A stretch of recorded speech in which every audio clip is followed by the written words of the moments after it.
Good afternoon. You're watching ABC News GH. This is ABC News. I am Abna Mante. Coming up in this bulletin, barely few hours after the declaration of 4 seats vacant in Parliament by Speaker Badmin, the NDC is planning its next step on how to impeach President Akufo-Addo. We will hear from the legal practitioners. Still in the bulletin, the University Teachers Association of Ghana is calling for the head of the National Security Minister, Kandapa, for his failure in the fight against Galamsey. The details come up shortly in the bulletin. Still to come, the Ghana Education Service has released the next academic calendar. We will bring you more. And in business, this afternoon we are asking how the increment in utility tariffs by the PURC is affecting businesses, especially those in the water industry. And on the international front, Kenyan senators have voted to remove Deputy President Rigathi Gachagua from office on October 17, despite his failure to testify at his impeachment trial. Stay with us. We have these and many more coming up shortly.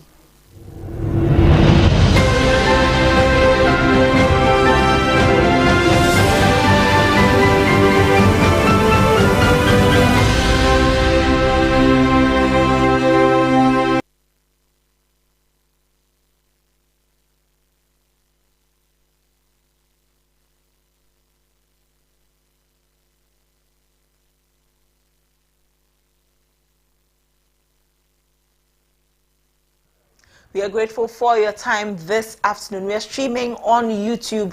ABC News GH is the channel. Subscribe to the channel for more content. Into our first story this afternoon, the Deputy General Secretary of the National Democratic Congress, Mustapha Bande, has hinted that the new NDC majority will expedite actions to impeach President Akufo-Addo in the coming days. According to him, the president has failed woefully in managing the affairs of the country and upholding the sanctity of what it described as an abysmal governance that needs an immediate impeachment. His comments follow Speaker Alban Badmin's declaration of 4 seats in Parliament vacant and has given the NDC an upper hand in Parliament. Parties to scrutinize properly the kind of people we take to Parliament and how we relate with them. Number 2, it also gives the people of Ghana a cause to believe that this government requires stricter accountability, and then we have to salvage what is left. In the next 2 months, they have stolen a lot of money, and if they have the opportunity, they will finish everything before they go. And so if we've had a chance to scrutinize this government more, I think it helps Ghanaians. And I think that at this point, it also opens the window for an impeachment process to be commenced against President Akufo-Addo for his destruction of our forest reserves and also our water bodies. President Akufo-Addo must not escape, accountability of destroying our forest reserves. He must be impeached. And if Parliament have changed hands, I think it opens a window for Ghanaians to institute an action for his impeachment. He should not be allowed to finish his 8. Meanwhile, the Deputy Secretary of the NDC, Mustapha Bande, has alleged that some big personalities within the NPP are in support of the NDC MPs toppling their counterparts in Parliament and overtaking the majority status in the House. According to him, even some members of the NPP are tired of the Akufo-Addo government and can't wait for them to leave. He further asserted that NDC will do well to maintain the majority position beyond the 2024 elections. Majority of senior members of the MPP are supporting us. They believe that this government must go so that they can have their party away from Akufo-Addo's grips. Any vote for Dr. Mahmoud Bawumia is an entrenchment to Akufo-Addo to continue the wrongs. It's the biggest loser if this party go to opposition. As far as MPP is concerned, it's Donaldo, because he will have the gain. He will remote Dr. Mahmoud Bawumia like our radio TV remote. Bawumia will not be in charge, and the same corruption scandals are what we are going to be seeing. So if Ghanaians really want a change to safeguard the Republic of Ghana, our democracy, our economy, and our natural resources, the entire government and its remnants must go. The flag bearer of the National Democratic Congress, John Dramani Mahama, has described the declaration of 4 parliamentary seats as vacant by Speaker Badmin as a sign of NDC's impending success in the December 2024 elections. John Mahama, who was addressing supporters at a rally in Dingo Prampram at the time when Speaker passed his ruling, stated that the development in Parliament is a divine indication of the party's electoral victory. He urged NDC supporters to remain steadfast and committed in the final months leading up to the elections to ensure the party's triumph. Hearing from Parliament is true, then something historic has just happened. The report I am hearing is that the Speaker has declared 4 seats vacant. Of the 4 seats, 3 are from the MPP and 1 is from the NDC. So if those seats have been declared vacant, then it means in the life of one parliament, the minority has turned to the majority and the majority has turned to the minority.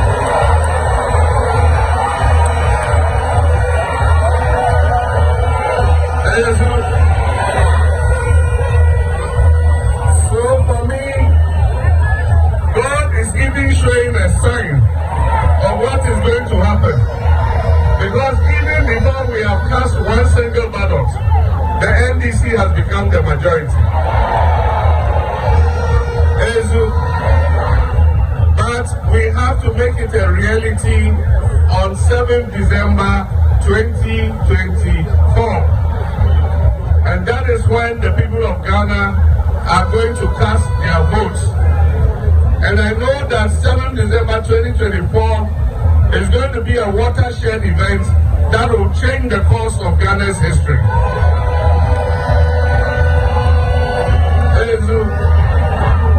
I've been to 10 regions so far, and everywhere I have gone and interacted with market women, with taxi drivers, with teachers, with nurses, with doctors, with drivers. Joining us for a conversation on this is lawyer Benjamin Techi Antiedu, head of Legislation Parliament of Ghana, to have a conversation on this development. Good afternoon, lawyer Antiedu. Good afternoon. Good afternoon. Thank you for joining us this afternoon on ABC News. Okay, you're welcome. And what do you make of what transpired yesterday in Parliament? Okay, thank you. So yesterday in Parliament, we saw the Speaker of Parliament delivering his ruling in respect of the motion or his attention to a vacancy in respect of 4 seats. And we see it as a repeat of what happened about 4 years ago when Honorable Esiama, the second, would I say, former second deputy speaker, case or seat was declared vacant by Professor Michael Quay, the speaker then. So it was a repeat of what has happened in the recent past. So to that extent, I don't see it as a very unprecedented event, but it's just a history repeating itself. Just a history repeating itself. However, some section of Ghanaians have raised concerns about this incident, saying that we are charting a path that may not bode well for Ghana. In one respect, this is a deepening of our democracy. When you see that changes, things we've not seen before are happening, for the second time, then it deepens and clarifies the position of the law in certain aspects of our democratic march. So to that extent, I think I completely disagree that it's rather, an attempt or maybe an event that undermines or takes detracts from our democratic practice. Speaking to the NDC Deputy General Secretary, he says that this new majority in Parliament will start processes to impeach President Akufo-Addo. Can the NDC start this process with just now that they have become a majority, and what will it mean for Parliament? Yes, thank you on that. The majority indicated yesterday that they will not do parliamentary business until the matter they put before the Supreme Court is determined. So if that is the case, and you have 136 members of Parliament, call it in the majority, I'm afraid they won't have the numbers. Parliament, there are two quorate numbers that are needed. The quorate number or the quorum number for Parliament to sit formally, and then the quorate number for Parliament to take decisions. You need only 30% of members for Parliament to sit, which runs to about 92 MPs. But when it comes to decision making, the Constitution requires that minimum of half of all members of Parliament. And I think that is also generating another controversy. But I believe that the members of Parliament, or the constitutional language of all members of Parliament, means the totality of members as composed currently, which is the 275. So if that is the case, then you need a minimum of 138 to be present before a decision can be taken. So to that extent, then the impeachment, which will be a decision making, may not, in my understanding, be able to be undertaken or achieved. Then it means that the NDC becoming the majority side of Parliament at the moment cannot really get them so much of what they're expecting to achieve now that they have attained the status. Yes, unless the minority returns to the House, then normal business, because when it comes to vote, they will have maybe the upper hand. And so once they achieve the minimum of half, then decision making can take place, and there can be a challenge. Okay. We spoke to for that one, they can maybe take some of these actions. In our earlier conversations on all of these matters surrounding the declaration of the seats vacant, one of the things that came up was that now that the parties are clearly divided along these lines of whether what the speaker did is constitutional or not, any conclusion that may arise from all of these conversations will mean that the parliament may not be able to do business as usual, because if the courts uphold what the speaker has done or the speaker has declared, it will mean that the NPP will not be showing up so much in Parliament. They won't contribute to Parliament's business as much. If the courts overturn it to the NDC may do same. What does this mean for the future of Parliament just 2 months into the elections? Does it mean that we are going to have, pardon me, a Parliament that is, so to speak, toothless or useless? Thank you. So, yes, these are political decisions and judicial outcomes that I will not be able to preempt. But the point is that if the numbers that are required by the Constitution, are not reached at any point in time in respect of maybe securing the 1/3 of members of Parliament to sit and minimum of half to be there while decision making is taking place, in any case that this arrives, Parliament cannot work, and it's not because of this case. This, everything that Parliament does can be challenged in the Supreme Court or can be a subject before the Supreme Court or the High Court. So it's just like any other matter that has happened in Parliament and has been challenged. So if you have had any difficulties in the past, then of course we can have that challenge now. But that is not going to be any different from, because this is not clearly not the first time we've had a parliamentary action being challenged in court. Been several, Justice F. July, and even recently, so many, even some impugning some provisions in laws that have been passed by the House and all that. So it's just that normal thing that we have separated organs of government. So when one acts, the Supreme Court is given the overall power of judicial review, so that anybody, a citizen of Ghana, can go there and say that this action is unconstitutional. And so when the Supreme Court so determines, then you find that, as has happened so many times, including the Electoral Commission, then the body responsible or concerned would obey what the court says. And so it's a normal thing. Let's not see this one as something unusual. Boycotts take place in Parliament all the time. Remember that the whole Parliament was boycotted by the NPP in, I think, the first Parliament on 1997 when they returned. Okay. But business went on, because that time, I think, the NDC then had a majority in the House, so they could do business. But remember that NDC being in the majority and being in the House now, they will not be doing government business. Government business is done by the government side of the House. So if they decide not to do government business, I don't think that will be, it will be the same as all of them being there and the government not doing business.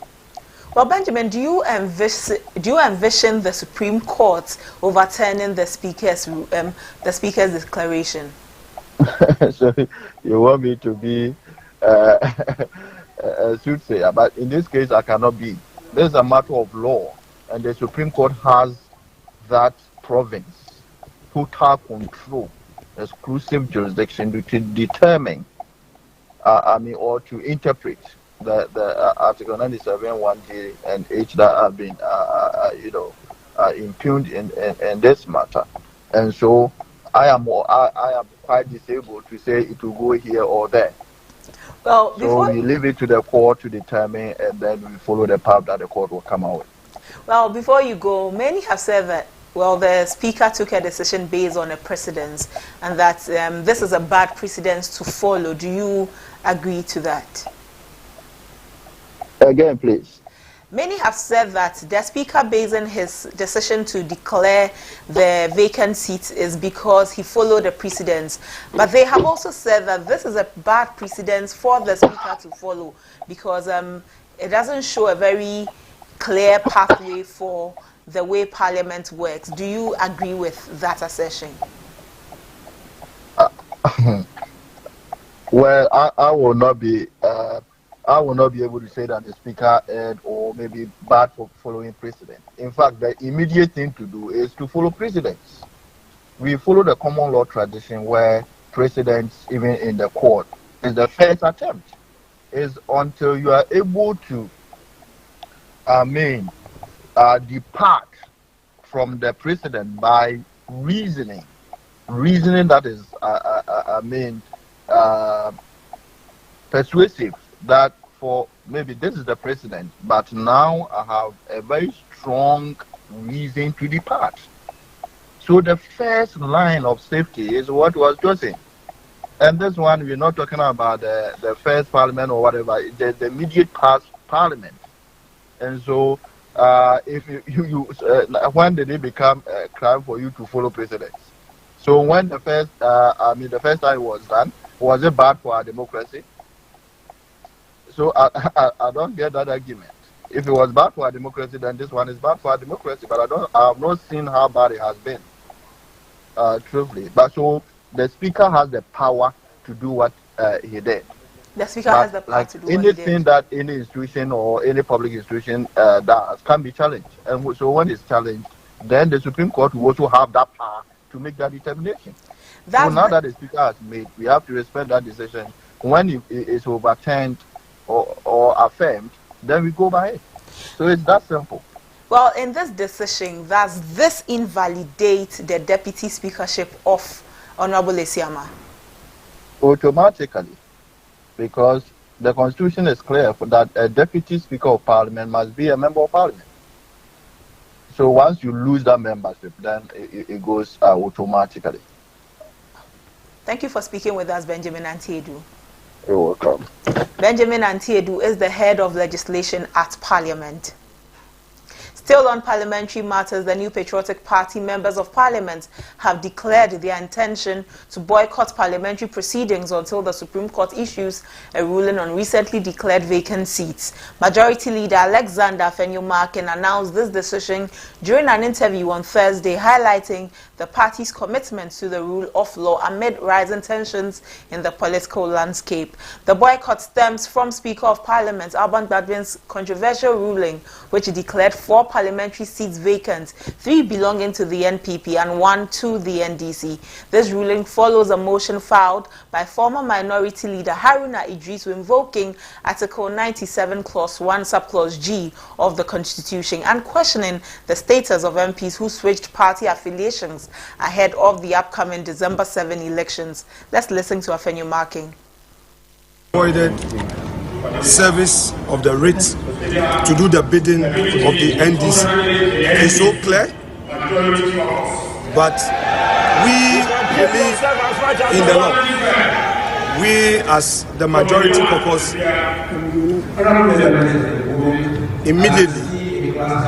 immediately are boycotting Parliament until this matter is determined by the Supreme Court.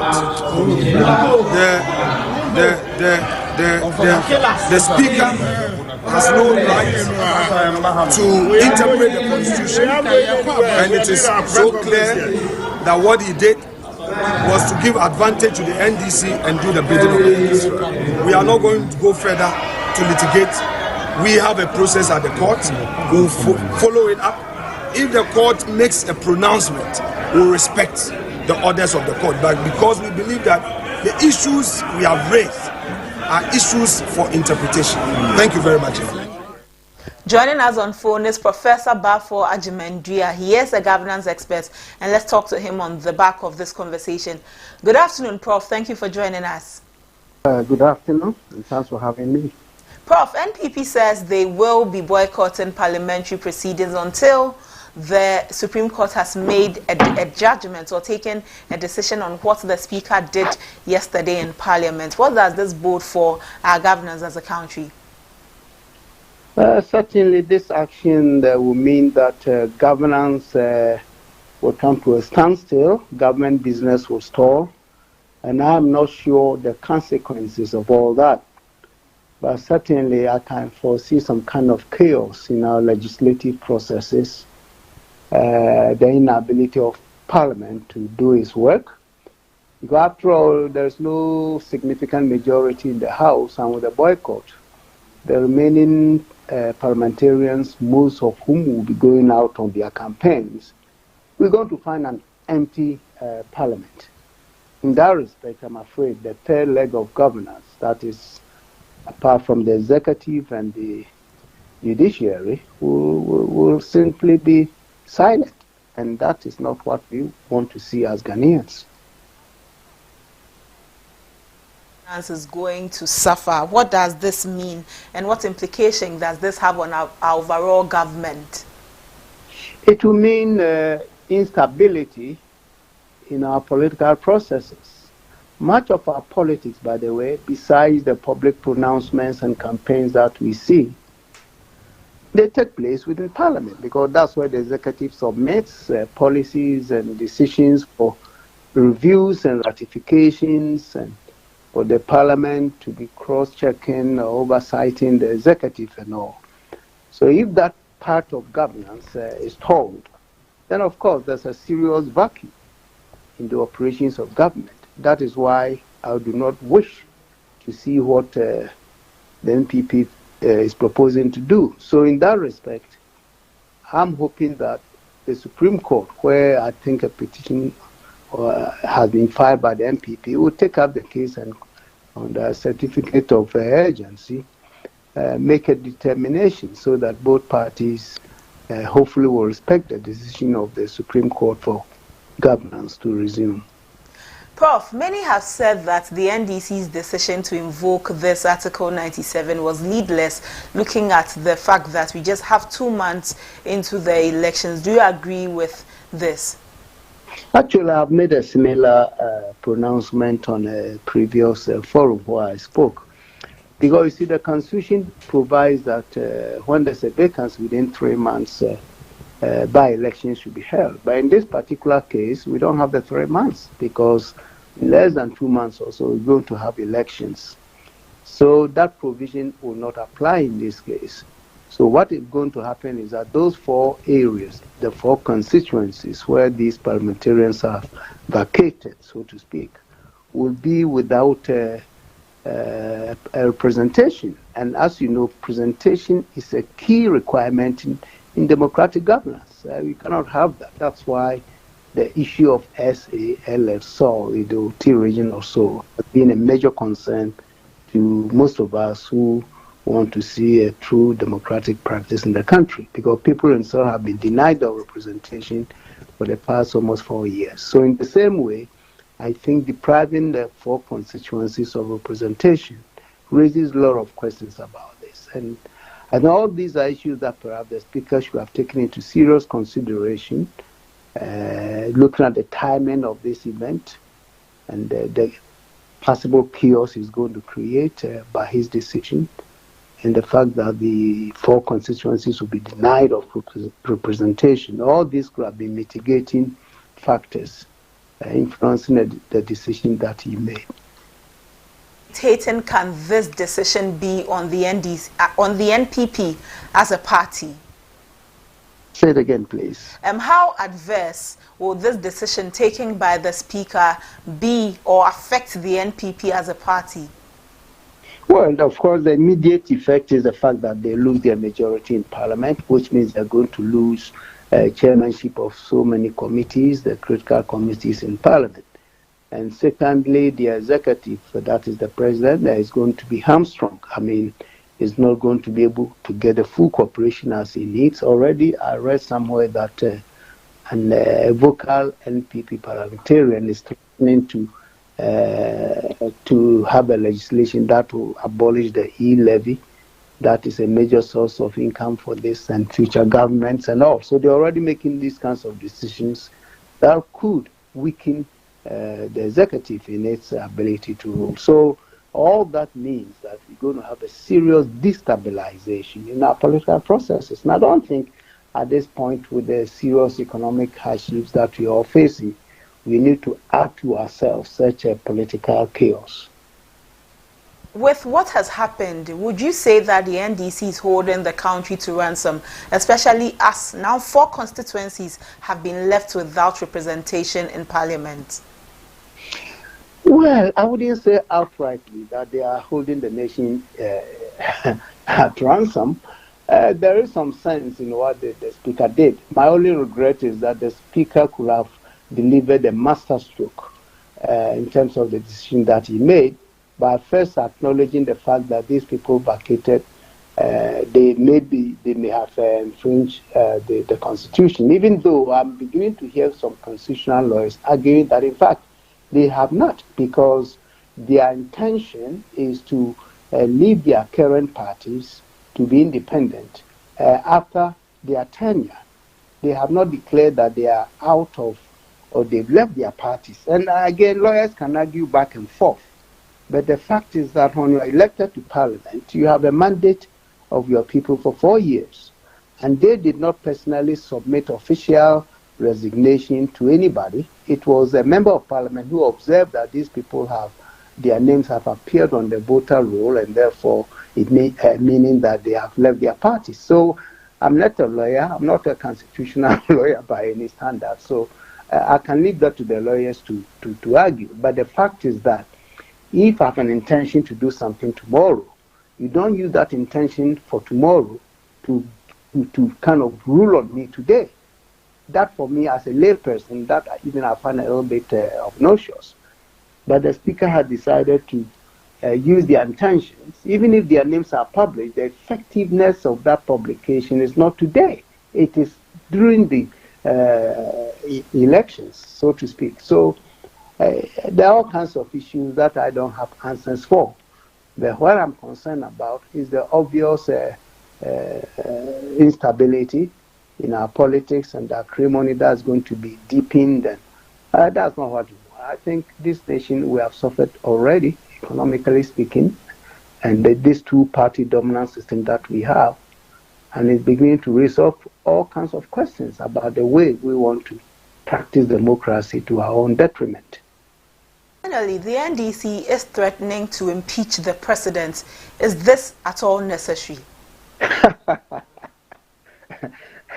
You see, that is, I'm laughing because these are the kinds of comedies we are going to see. How do you impeach the president about this? But of course, they can make life difficult for the president in his remaining months by simply becoming uncooperative and throwing such jabs at him and all. So, again, that's the danger, I think, of the decision that Bagman has made. And I guess he's part of it, so they all should see how they solve it.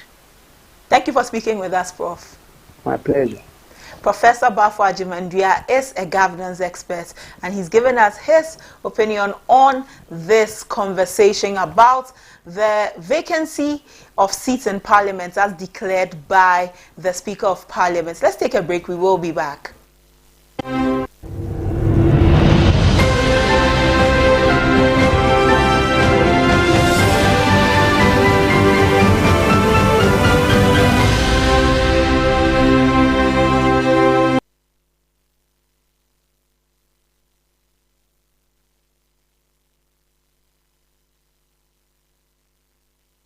Over 5 million children have benefited from free SHS. Protect free SHS. Vote Dr. Baumia #1 on the ballot.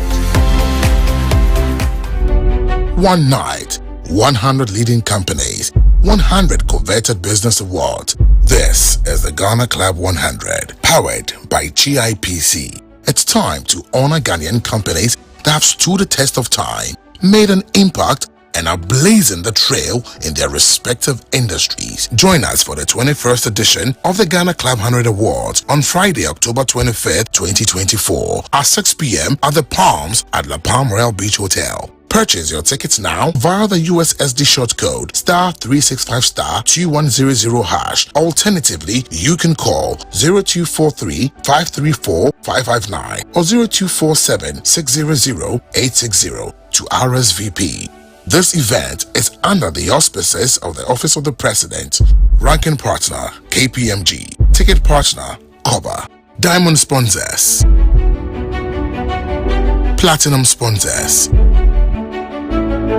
Gold Sponsors, Supporting Sponsors, Beverage Sponsors. Thank you for staying with us. Let's get straight into the stories again.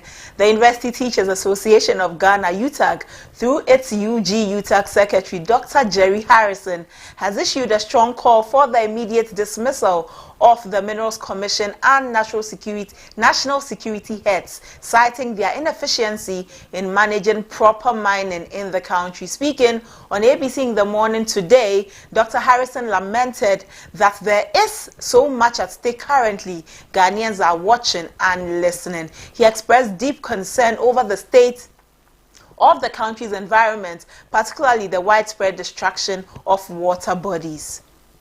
Single course. And so we are hoping to leverage on the current situation that is so appalling to everybody, so that we try to get them to understand. We've already spoken to many of them, and they agree in principle to sign. So I don't think it's a big problem. It's mostly the commitment to following through with a promise that is always a problem. But we have spoken in the background to the political parties, some of them, and they have expressed their willingness to follow through, with their signing. And it is also because all Ghanaians are really, really appalled by the extent of environmental degradation, and the fact that this poses a threat to every single individual. The destruction of the water bodies really has no party lines. And for me, it is really surprising that people are still at post. EPA bosses, Minister for Interior, they should have been gone by now. Our Minerals Commission boss, how do you sit down for such a thing to happen? In fact, National Security Minister should have been sacked a long time ago. If these water bodies and forest reserves are red zones, how did these people get there? That's the question that everybody is asking. Pollution of water bodies with these very toxic chemicals is really a war crime. And I'm really surprised. The executive director of Eco-Conscious Citizens, Awula Sewa, has called on government to prosecute all individuals named in Professor Kwabena Frimpong Boateng's report on illegal mining. The 36-page document, authored by the former chairman of the Interministerial Committee on Illegal Mining, outlines the root causes of galamsey and proposes solutions to end the menace. Awula Sewa stressed that the agency of holding all those involved accountable, saying it sends a strong message and that it does not matter who is involved in illegal mining, they will be held accountable. The heads of the Minerals Commission and EPA should be considering their positions. Even Ghana Water Company, they knew that the water contained mercury and they couldn't remove it. Why didn't they bring it to the attention of the people? So we'll continue the monitoring, the advocacy. After all, how did the general public get to know about LI 2462 if we hadn't drawn their attention to it? How did the general public get to know about the fact that small-scale mining is not being adequately monitored if we hadn't drawn the attention to it? And we commend the media. The media, at least sections of the media, are doing a fantastic job. Professor Frimpong Boateng's report would have remained on somebody's desk if the media hadn't drawn attention to it. So civil society organizations, the media, and all Ghanaians must continue being vigilant because Ghana belongs to everybody. And as has been rightly said, the poisoning doesn't know party colors. When you open your tap, everybody who opens the tap is getting the same water. So we have to sit up now and realize that we face an existential threat. Yes, we're not being dramatic. We face an existential threat. So we need to be very sharp and ensure that if there's a pact, there is specific steps that need to be taken. And civil society will continue monitoring.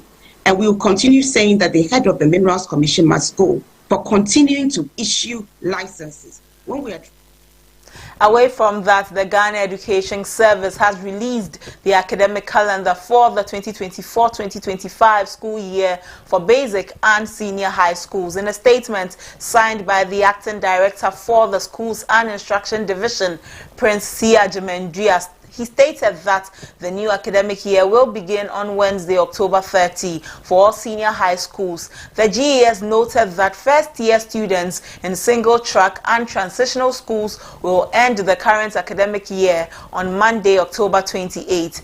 The school year begins on Wednesday, October 30 for incoming first-year students in single-track and transitional schools and all continuing students in single-track schools. According to the GES, the adjustment is aimed at ensuring that the 2025-2026 academic year will begin in September to allow final year students to take their West African Senior School Certificate Examination WASI in May-June. GES has instructed all regional directors to communicate the new calendar to heads of schools to ensure smooth implementation.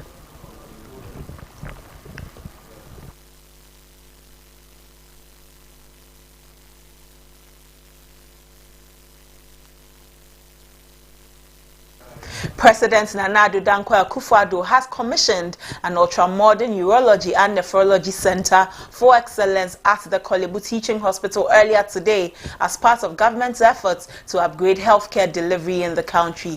The $38 million project is a 3-story facility made up of a 31-bed station dialysis center for persons with chronic kidney disease and a 70-bed space for genitourinary patients. Speaking at the launch of the project, the president reiterated that his government's commitment to providing quality health care in the country is firm.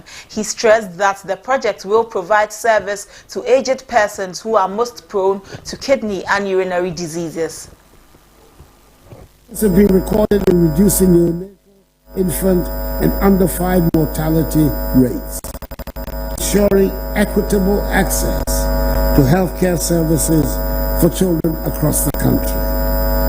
These achievements reflect our dedication to improving healthcare services and advancing towards the attainment of the Sustainable Development Goals, particularly our targets of reducing maternal mortality to 70 per 100,000 live births and under 5 mortality to 12 per 1,000 live births by 2030. Fellow Ghanaians, in conclusion, I reaffirm my government's unwavering commitment to delivering on our promises. I extend my sincere gratitude to the financiers, the Raiffeisen Bank, International AG of Austria and UAKB Group, the contractor, Messrs. Vaned Engineering, consultants, Messrs. K and Partners, the Ministry of Health, the Ministry of Finance, the management of College Hospital, traditional leaders, international partners, and all stakeholders who have contributed to the successful completion. Meanwhile, President Nana Addo Dankwa Akufo-Addo has hinted that several health projects will be completed before the end of this year. According to him, his government will see to the completion of 11 more district hospitals and a polyclinic across the country as part of his commitment to upholding quality healthcare delivery. August of this year, I had the privilege of commissioning the Bolgatanga Regional Hospital in the Upper East region. By the close of 2024, we expect the completion of several key healthcare projects, including the construction of 11 district hospitals and 1 polyclinic in the Ashanti, Eastern, Greater Accra, and Ahafo regions. At the following locations: Jumapo, Kwabeng, Nkwatia, Adukro, Achiase, Swami, Drobonso, Sabrunum, Manson Kwanta, Chadier, Mim, and Ponka Tomanso, among others. These projects represent the fulfillment of the Akufo-Addo government's commitment to achieving universal health coverage and ensuring the delivery of more efficient healthcare services. Away from that, as Ghana approaches its 2024 general elections, political slogans have begun to take center stage in the campaign discourse. These catchphrases, often simple yet powerful, serve as tools for political parties to communicate their vision and rally support. For instance, the incumbent party, New Patriotic Party, slogans such as "It is possible" emphasizes stability and economic recovery. On the other hand, the opposition National Democratic Congress slogans such as "Resetting Ghana," 24-hour economy focuses on economic reform. On this, we took to Accra to ask Ghanaians what they make of the slogans that have been used in the current campaign. Well, first of all, I would say slogans are not something that should influence votes, but it should be based on policies. Because, this generation, we've not lived long enough to witness loss of the past presidents, and including these current ones. But at the end of the day, it's policies that I think should matter. What are they? What do they have in place for the youth of this country? What do they have for the vision of this country? Everyone can come up with a slogan, but what about the implementation? And we've lived long enough to witness some of these so catchy slogans that came in the past elections, but what are we seeing today? We've had people who came saying that the economic whiskets, they are going to arrest the dollar, but it seems the dollar has now broken the jail. So instead of breaking the 8, we are now breaking the jail. And I don't think slogans should be something that is going to influence me personally to vote. We should look at the policies of some of these political parties and how true it is. If they have blueprints and map that shows that any policies that they do bring, they are going to implement it. That should be what we should be looking at, and not slogans.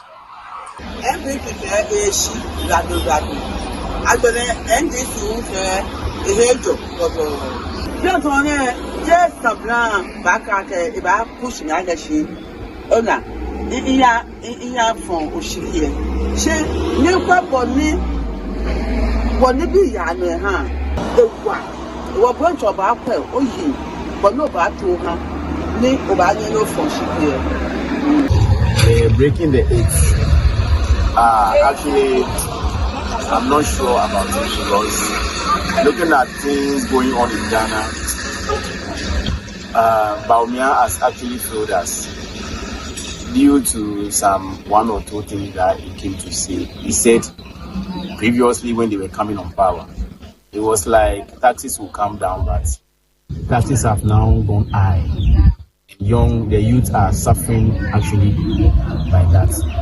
Looking at now, the ACG2 have come out with another meter, which is actually bringing the spirit of the youth down, because in a week you can buy power about 100 cities. Sometimes 3 days, 50 cities. It's even bringing us down. And looking at 6 fees, I heard something that he said which it's not encouraged by saying that he wants to take the sea to Kumasi. And in fact, looking at that, if you take the sea to Kumasi, then you will be suffering from food. Because Kumasi is termed to be the forestry. They plant, they grow foodstuffs and stuff. We have timbers from that end. So I don't think that one will happen. And actually, the 24. On that note of political slogans, let's take a breather and we'll come back with business news.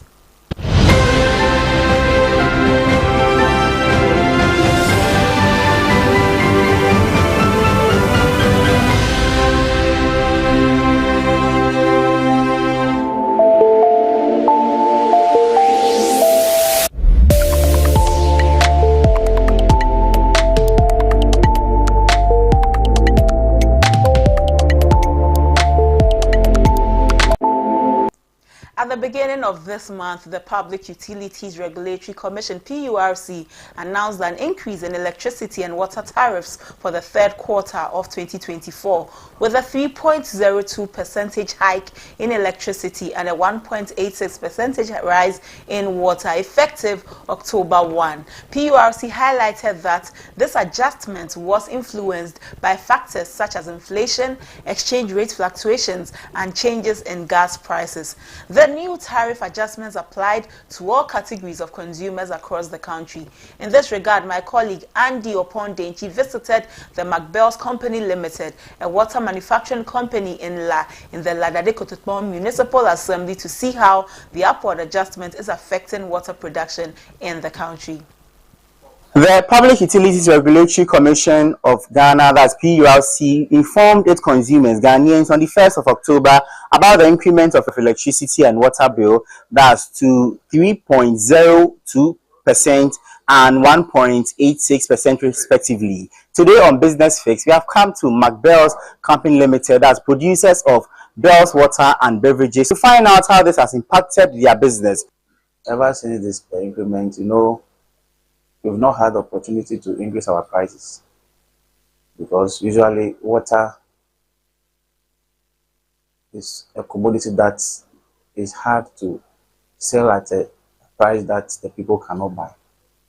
So we normally try to pick the price at the barest minimum so that everybody can afford. And we have an association that is in charge of working on the pricing. So it's difficult to just say you are increasing your price. But ever since the water and light increments, the cost of production has been very high. And indirectly or directly, it has affected our income. at the end of the period. And the economic challenges are also factors. Staff are looking for increment. So, in fact, it has made the company's progress to be very slow because we also want to meet the demands of the customers. So we try our best to produce to satisfy them, but we are not making a cost by laying off some of the staff so that we can be able to meet the people that we are having. We can pay them well, and we can also be in business. You know, we sell different kinds of water, including the sachet, but averagely, in a day, you can sell like 200 box or cartons or pack. Yeah, but normally when there's program around, the sales normally boom or increases as well. But the one that they use individually in homes, that is what the sales has really come down. Because buying the bottle one is too costly for them, so they prefer buying the sachet, which is the pure water, more than the bottle one. For over 8 months, even more than a year, it's like that water challenge is there. That's all for business. Let's head straight into sports.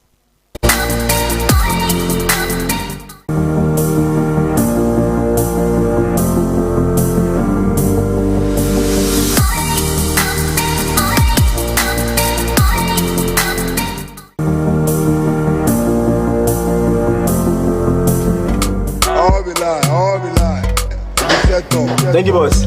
See you next week. Yo, where is my passport? Where is my passport? Yo, man, I want to Waba. What is that, Maba? And then give me my passport. Relax. You made me pay for express for 24 hours, and yet it's not in.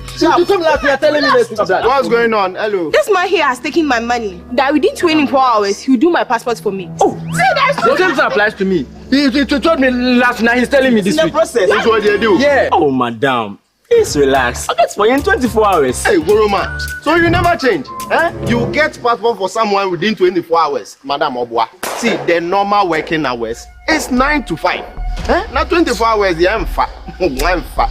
You guys have made a very big mistake by trusting these people. Now, through digitalization, passport application has been made so easy. Now, you don't need to stress yourself and join any long queue for your passport. All you have to do is to log on to the Ministry of Foreign Affairs website and begin your application.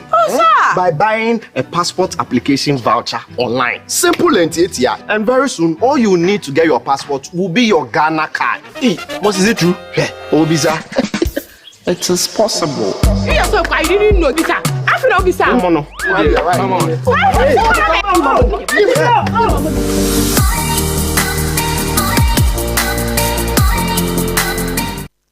FIFA has imposed the player registration ban on Tanzanian club Young Africans SC due to their failure to comply with the compensation ruling in favor of Ghanaian striker Hafiz Konkoni.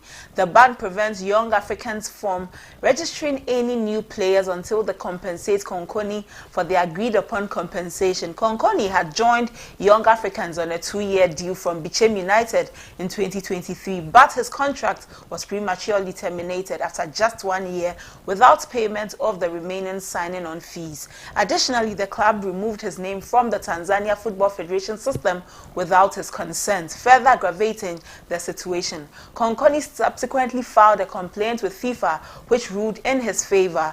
As a result of Young Africans' non-compliance, FIFA imposed the player registration ban, effective from the date of the decision, October 17.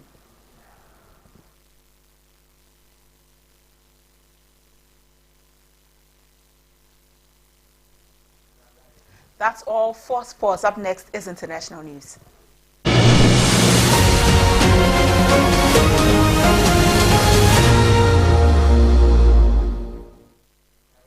Kenyan senators have voted to remove Deputy President Rigathi Gachagua from office on October 17, despite his failure to testify at his impeachment trial. His lawyer had informed the Senate that Gachagua was hospitalized due to chest pains, but this did not prevent the Senate from proceeding with the trial. Gachagua had been facing 11 charges, including corruption allegations, and had pleaded not guilty to all counts. In all, he was convicted of 5 charges and acquitted acquitted of 6 others. However, his absence from the trial led to his removal from office, which requires a 2/3 majority vote in the Senate.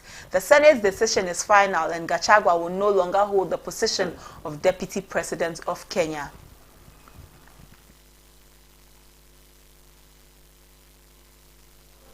Meanwhile, Kenyan President William Ruto has nominated Interior Minister Kithure Kindiki as his new deputy president, hours after the Senate voted to impeach Rigathi Gachagua from the position. This move comes as a surprise to many, as Kindiki is a close ally of Ruto's, serving as the Cabinet Secretary for Interior and Administration of National Government. The nomination is pending approval from Parliament.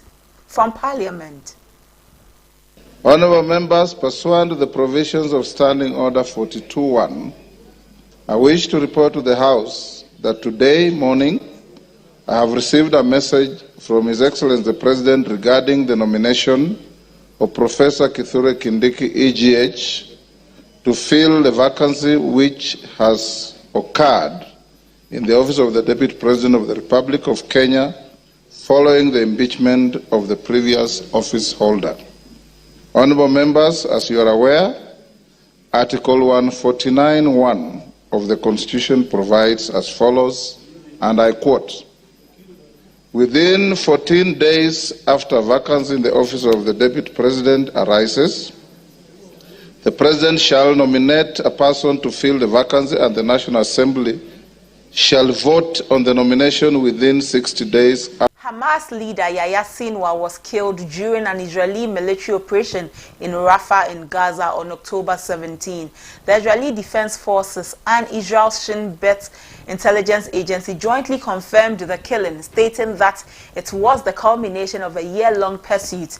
The IDF released a video showing Sinwar throwing a stick at an Israeli drone, followed by shelling off a building, resulting in his death.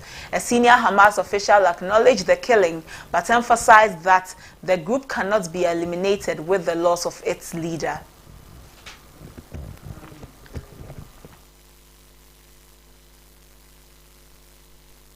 The killing of the Hamas leader Yahya Sinwar by Israeli forces, U.S. President Joe Biden has expressed hope for a path to peace in Gaza. Biden congratulated Israel on the elimination of Sinwar, calling it a good day for Israel, for the United States, and for the world. However, Hamas has vowed to continue its resistance, and the group's ability to adapt and replace its leaders remain unclear.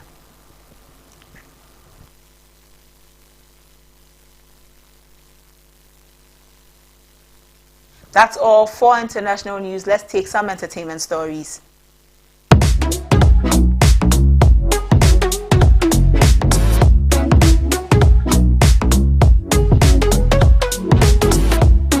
Ghanaian comedian Derek Kobinaboni, popularly known as DKB, has fired back at critics after his skit on the NDC's 24-hour policy sparked intense backlash. As a vocal supporter of John Mahama and the NDC, DKB created the skit to share his understanding of Mahama's 24-hour economy policy with fellow Ghanaians. However, the video went viral on social media, inviting harsh criticism from notable figures like Franklin Kujo, president of Imani Ghana, and political opponents of the New Patriotic Party. In a press statement yesterday, the National Democratic Congress (NDC) encouraged individuals and party faithfuls to seek guidance and clearance from the party before producing any adverts for the party. MB before, it's okay. Why? They say, please, if you sort small, pause and drink water, go commercial break, I beg. If you don't understand, yeah, I have shot the skit, you don't understand. You insult me. The 24-hour economy are the talk. You probably the 24-hour economy. You have insulted me 24 hours. A day. I know be human, I don't get feelings. If you skit, I shoot. I don't kill anybody. I haven't stolen money from your pocket by virtue of the skit. Hey, oh, you book an insult. Charlie, but let's be serious. Just skit keke to communicate how I understand 24-hour economy. Problem. Franklin Kujo them all can mock me some. Gabi Ochi. Oh, seniors, you betray me like that. You betray your boy like that, it'll be okay. And then I wake up this morning collecting insults, different angles too. Then now official letter to come from NDC. Charlie. My bro, who sent me? Comedian. Wait till they look for politics. Because they lash me left, right, center. Please, people, my head is already big. I can't dodge blow. Eh? But NDC only pay me. Baby, okay. Baby, okay. Prosperity will judge us. I still get love for JM. I still get love for the 24-hour economy. It go happen. Yeah, but pay me. I don't go lie. You pay me. Wow. At least like make the pressure go down small before you put release an official letter about, you know, scrutinizing content and this. But then you give to me. You understand? So see the people who really like me go. Well, let's take a look at the skit DKB put together for the 24-hour economy. Stay by plan. I cry with you, stay by plan. Before you use your head and use your No, I'm not expecting that from you. You know I'm going to leave around 4 a.m. So why? You leave at 4 a.m., right? Yes, please. I was trying to check at 2 a.m. 2 a.m. How is it 2 a.m.? Is it with some wizards who are working around that time? 2 a.m. Baby, Really? it's a 24-hour economy. I just need my money. I know. So I'll get the money for you. I'll cash it at 2 a.m. I'll bring you the money before you leave for your journey. Please, I don't need any story. No story. 24-hour economy. I'll get it for you. 24-hour economy. Mama, your mama. 24-hour economy. Mama, your mama. The money. Where is the money? Where is the money? Calm down. Wow. Calm down. Around this time? Yes.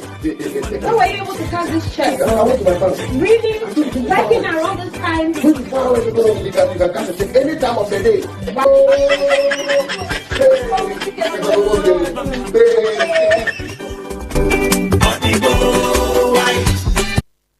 On this note of this 24 economy skit that has gone bad, we end the news this afternoon. Let's take a recap of our top stories. Barely few hours after the declaration of 4 seats vacant in Parliament by Speaker Badbin, the National Democratic Congress is planning its next step on how to impeach President Akufo-Addo. The University Teachers Association of Ghana is calling for the head of the National Security Minister, Kandapa, for his failure in the fight against Galamsey. And the Ghana Education Service has released the next academic calendar for the 2024-2025 academic year. That's all for the news this afternoon. For more news, visit our website www.abcnewsgh.com. I am Abuna Mante. Enjoy the rest of your day.